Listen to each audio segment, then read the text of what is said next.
গতকাল সৃজন দ্বারা press meet করে যে ভিডিওটা দেখিয়েছেন সেটা গাড়ির ব্যাক সাইডের ভিউ, এবং সেখানে যে কেউ পড়ে যাচ্ছে, সে পড়ে সাইডে চলে যাচ্ছে না কোন দিকে চলে যাচ্ছে বোঝা যাচ্ছে না, সেটা একমাত্র বোঝার উপায় ফ্রন্ট ভিউ থেকে।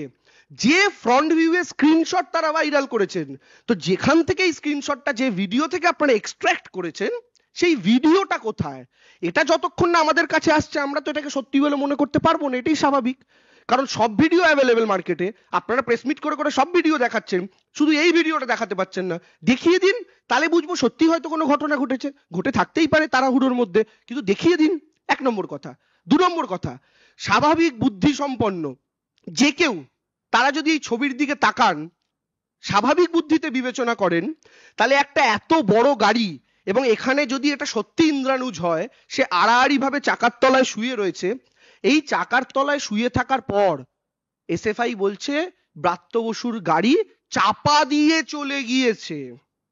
চাপা দিয়ে এই শব্দটা তারা ব্যবহার করছে।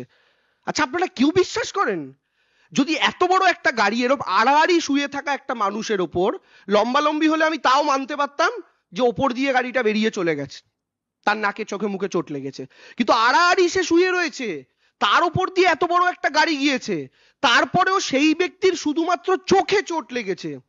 এটা কি করে সম্ভব? কোন অঙ্কে সম্ভব? এটা আমাদের একটু এসএফআই এর বন্ধুরা আরেকটা প্রেস মিট করে বুঝিয়ে দিন না, একটু উত্তর দিন না, সামনে আসুন না।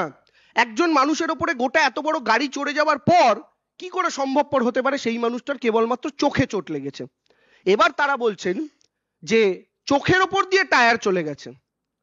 আচ্ছা, আমার একটা কথা বলুন, যদি চোখের ওপর দিয়ে টায়ার যেতে হয়, স্বাভাবিক বুদ্ধিতে যেটা বলে, আমাদের চোখকে টায়ারকে টাচ করতে হলে তার আগে কমপক্ষে নাকের হাড়, কপালের হাড় এবং গালের এই উঁচু অংশের হাড়কে ভাঙতেই হবে, কারণ চোখ এই তিনটের মাঝখানে অবস্থিত।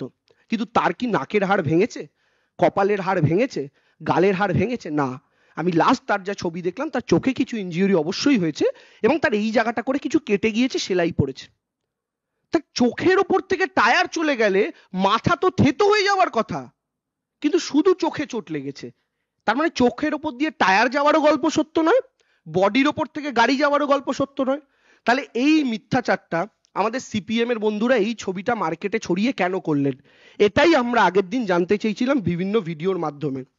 দ্বিতীয় কথা, এই ছেলেটিকে, ইন্দ্রানুজ বলে যে ছেলেটি আহত হয়েছে, সেই ছেলেটিকে আমরা মাওবাদী বলছিলাম বলে অনেকেই আমাদের বিরোধী রাজনৈতিক মনোভাবাপন্ন মানুষ বলছিলেন যে কোনো ছাত্রকে এভাবে মাওবাদী বলে দাগিয়ে দেওয়া ঠিক নয়, ইত্যাদি ইত্যাদি।